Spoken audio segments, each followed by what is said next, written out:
کسی انڈیا کی بہت مشہور اداکارہ کا انتقال ہو گیا تو بتانے والے بتا رہے تھے کہ بہت مشہور تھی اور بہت دنیا میں اس کے گانے وانے چلے، لیکن اچانک مر گئی. تو میں نے کہا اب تو لوگوں کو بڑی عبرت ہوئی ہوگی، یار کتنی دنیا کمائی اس نے، عزت کمائی، اور وہ عزت 1 منٹ میں بولو بھائی خاک میں مل گئی. اور وہ انڈیا کی تھی تو اس کو جلایا گیا. میں نے کہا اور عبرت ہوگی پھر تو لوگوں کو.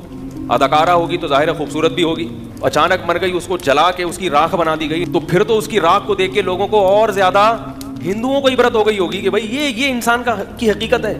اتنی ترقی کرتے کرتے آسمان کی بلندیوں تک پہنچو اور دھڑام سے نہیں ختم، ایک لمحے میں سب کیا ہو گیا، ملیا میٹ ہو گیا. لیکن عبرت کی آنکھیں انسان کی اندھی ہو چکی ہیں. لوگ بتا رہے ہیں کہ بجائے عبرت ہونے کے اور اس کے ایصال ثواب کے لیے اس کے گانے چلائے جا رہے ہیں.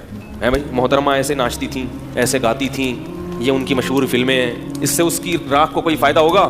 ہونا تو یہ چاہیے کہ دوسرے اداکار اور اداکارائیں دیکھ کے عبرت حاصل کریں کہ بھائی کتنی ہی فٹنس کر لو. یہ لوگ تو کروڑوں روپے اپنی فٹنس پہ خرچ کرتے ہیں. مجھے کسی نے بتایا تھا کہ کوئی اداکارہ پتہ نہیں 2 کروڑ روپے اس کی صرف سالانہ اس پہ ڈسٹمپر پہ خرچ ہوتے ہیں.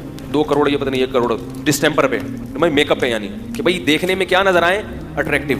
تو جب تک وہ اٹریکشن ہوتی ہے دنیا سلوٹ کرتی ہے، ان کے گانے سنتی ہے، دنیا کہتی ہے واہ واہ واہ. کہیں گزر جائیں تو جھک جھک کے لوگ کوشش کرتے ہیں ان سے سلام کریں، آٹوگراف لیں، ان کے ساتھ اپنی سیلفیاں بنائیں. اب بناؤ نا اس راکھ کے ساتھ اپنی سیلفی ہے بھائی. اب اس سے وہ مر گئی تو بغلگیر ہو نا اس سے. جو جنازہ جب پڑا ہوا ہے تو بولو نا کہ میں اس کی فلمیں بڑے شوق سے دیکھتا تھا، میں بھی اس کے ساتھ ہی لیٹوں گا، مجھے بھی قبر میں اس کے ساتھ لے کے جاؤ. غیر مسلموں کے ہاں تو میت کا عجیب ہی حال ہوتا ہے. ان کے تو بہت خطرناک، جب جلانے کا منظر میں نے یوٹیوب پہ دیکھا، بعض مردے جو ہندو لوگ جلاتے ہیں تو اتنا وحشتناک منظر. اس پہ نیچے کسی کے کمنٹس تھے الحمدللہ علی نعمت الاسلام، تمام تعریفیں اس اللہ کے لیے جس نے ہمیں مسلم بنایا. اپنے باپ اپنی ماں کے ساتھ ایسا وحشیانہ عمل کرنا، اس کو اپنے سامنے جلا دینا. تو عبرت ہونی چاہیے، مگر عبرت کے اس موقع پر عبرت بولو بھائی نہیں ہوتی، اور بغاوت پھیلتی ہے. لوگ ان کی تعریفوں میں زمین آسمان کے قلابے ملاتے ہیں. اسی وجہ سے یاد رکھو اسلام میں کسی غیر مسلم کے لیے مرنے کے بعد دعا کرنے کی اجازت بولو بھائی نہیں ہے. دنیا میں اس کے لیے دعا کر سکتے ہو، زندگی میں مر گیا تو دعا کی اجازت نہیں ہے. اللہ کہے گا کہ اس نے ساری دنیا کو خوش کیا مگر مجھے خوش نہیں کیا. اب یہ میرے پاس آیا ہے تو اس کو سب سے بڑی سزا یہ کہ اس کے لیے دعا کی اجازت نہیں ہے. یہ باغی ہیں اللہ کے. جب تک غیر مسلم زندہ ہے امکان ہے کہ توبہ کر لے گا، اس لیے آپ اس کو برا بھلا مت کہیں. مر گیا اب نہیں، بغیر توبہ کے چلا گیا تو اللہ نے کسی کو 40 سال مہلت دی، کسی کو 50 سال، کسی کو 60 سال. ساری زندگی ساری دنیا کا خیال، مگر جس نے پیدا کیا اس کے لیے کیا کیا آپ نے؟ اس پر ایمان ہی نہیں تھا، کرتے کیا آگے اس کے لیے؟ عبرت کی بات ہے، اللہ عبرت کا نشان بنا دیتے ہیں. مگر افسوس موت کا یقین ہم سب کو ہے کہ مرنا ہے، مگر یہ چیز ہمارے لاشعور میں نہیں ہے. سوچنا پڑتا ہے گھنٹوں گھنٹوں بیٹھ کے کہ مروں گا. بیان سننے پڑتے ہیں مولانا صاحب کے. اگر بیان سننا چھوڑ دیں، سوچنا چھوڑ دیں تو زبان سے تو یہی کہے گا کہ مروں گا، مگر حقیقت میں تصور کیا بن چکا ہے کہ مروں گا نہیں. کام سارے ایسے ہو رہے ہیں جیسے اس نے قیامت تک کے لیے دنیا میں زندہ رہنا ہے. لوگ ذہنی مریض بن رہے ہیں.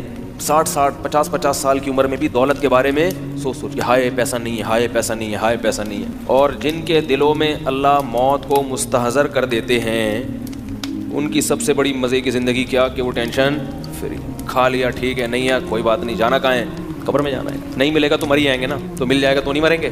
تو یاد رکھیں سکون اور اطمینان اللہ نے خواہشات کی تکمیل میں نہیں رکھا.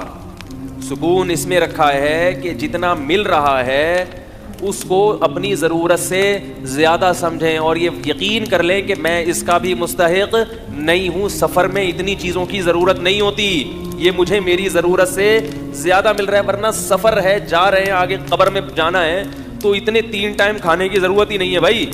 رسول اللہ صلی اللہ علیہ وسلم نے ارشاد فرمایا جسے 2 وقت پیٹ بھر کے کھانا مل جائے، 2 وقت 3 وقت نہیں. حقیقی بھوک 2 ہی ٹائم لگتی ہے. 2 وقت پیٹ بھر کے روٹی، رات کو سونے کے لیے اچھا انتظام ہو جائے. اچھے کا مطلب گہری نیند آ جائے، ایسی جگہ میسر ہو، کیونکہ گہری نیند نہیں آئے گی تو سارا دن ٹینشن میں رہے گا. اور اگر شادی شدہ ہے تو یہی انتظام بیوی بچوں کے لیے بھی ہو جائے. اور جسم کسی بڑی بیماری سے محفوظ ہو تو آپ صلی اللہ علیہ وسلم نے فرمایا یہ ایسا ہے گویا ساری دنیا کی دولت سمیٹ کے اللہ نے اس کے قدموں میں ڈال دی ہے، او کما قال صلی اللہ علیہ وسلم. اب یہ پریشان ہوگا تو یہ پریشانی اس کی اپنی بنائی ہوئی ہے. یہ پریشانی اس کی علامت ہے کہ یہ دنیا کو مسافر خانہ، کمبخت یہ دنیا کو مسافر خانہ نہیں سمجھ رہا، اور یہ سمجھ رہا ہے کہ میں نے یہاں دھرنا مار کے بیٹھ گیا ہوں، میں مروں گا نہیں. دوسروں کو دیکھ دیکھ کے جل رہا ہے.